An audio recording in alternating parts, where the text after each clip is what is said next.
Happy Sunday, Jay. Where are you going now? Church. The church. Kiss mama.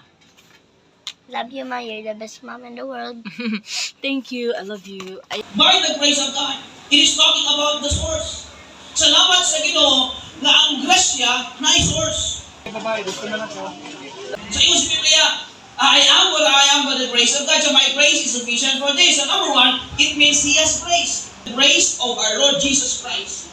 The grace of our Lord Jesus Christ. Kaya isang grasya, the grace of our Lord Jesus Christ. His ways glorified.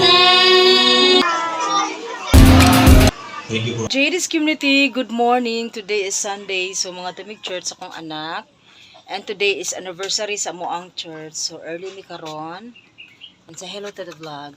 Hello, Jay. Welcome to the vlog. Welcome Happy to- Valentine's. Happy Valentine's. So mga dumi guys, ito na ako ang mama sa gawas. Then nag-invite po kong other nga mo atong church. So ayan. Police. Ang ato ang outfit karon is naka-dress ta kay maatutag church. So kung maatutag church dapat formal. Mother.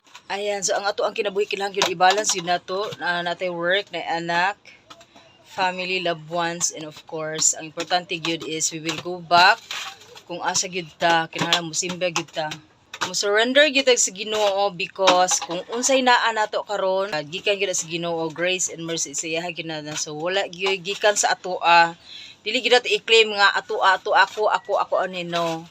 Ang Ginoo gyud na tanan. Ang Ginoo gyud na tanan naghatag sa tuwa. Mingon ta nga, ako ni. So kanang ako murag ano kay kanang mapahitas anon.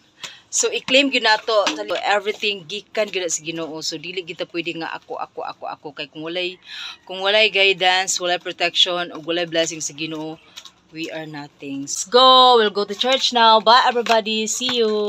So mga to na ta JD's community kay malate na ta ani o. Dahil magalakaw dyan mo ni Asher guys no. Mag-holding hands yun may ambot. Yun, mag-holding hands yun may duha. Bitaw po no. But anyway, so nangasakay na may kining bao-bao padulong og simbahan. So pag-abot na magsimbahan, syempre, magkumustahay sa taas tong mga igsuon sa itong pagtuo. Correct. And by the way, JD's community, diri ko church sa Lifeway Bible Baptist Church, diri na sa Mercedes. So kung gusto ka mo join, kung gusto ka mo magsimba sa ko, PM ko. I-direct message ko pa yung malipay pud ko nga nailaing kalag nga ako ang madala diha sa sabakan sa Ginoo para makaangkon po siya kaluwasan. Ug kabalo pa mo guys, ang pinaka-purpose yun nganong ganahan jud ko mo adtog simbahan kay ngano para madala jud nako ang ako ang anak. Sama sa akong ginikanan nga bata pa ginabit-bit jud mi sa simbahan, so kung madagko ta bisag sa luwayon ta mo balik ra gitag simbahan. So karon kay inahan naman ta, so gusto gyud nako ang anak si Asher nga magtubo siya diha sa simbahan kay ngano para makailag gyud siya kinsa gyud ang ato ang Ginoo. Nga magtubo bitaw siya guys nga nagikahadlok sa Ginoo kay ang batang na ikahadlok sa Ginoo na ay kahadlok og pagmahal sa ginikanan dan naapuyoy kahadlok nga mointrag mga bisyo-bisyo. Wala gyud ko nahununaan nga pinaka the best nga ibilin ihatag nako ni Asher nga mailhan niya ang Ginoo nga mao ato ang manluluwas mo. Na pinaka dako gyud nga achievement as inahan para sa kuha nga mailhan niya ang Ginoo ug kinsa gyud ang Ginoo sa ato ang kinabuhi. Mo nang kitang mga mama atog yung i-train ang atong anak at 2-year-old i-train gyud nato sila no. Ug unsa gyud maayong buhaton para inigdako nila dili sila sa lawayon sa mata sa katilingban labaw sa tanan dili siya sa lawayon sa tua. Correct. Like kami guys no, so bata pagid mi ginabitbit gyud sa ginikanan. So mao gyud ay pinaka permi nako ipasalamat sa ako ang mamagpapa ngano nga ilhan jud namo ang Ginoo nga ilaha jud ming gibitbit gianto sa bitbit sa gamay pang didto sa simbahan. Muno karon bisag moingon ta nga sa lawayon ta panalagsa no nagita nga sa lawayon pita pero gani mo balik kita sa sabakan sa Ginoo kay mo nagitudlo nga mo balik kita sa Ginoo permi. Correct. So dako kanang grasya o panalangin sa akong kinabuhi Ginoo kay naangkon gyud nako ang kaluwasan ug nailhan gyud nako ang Ginoo. So praise the Lord.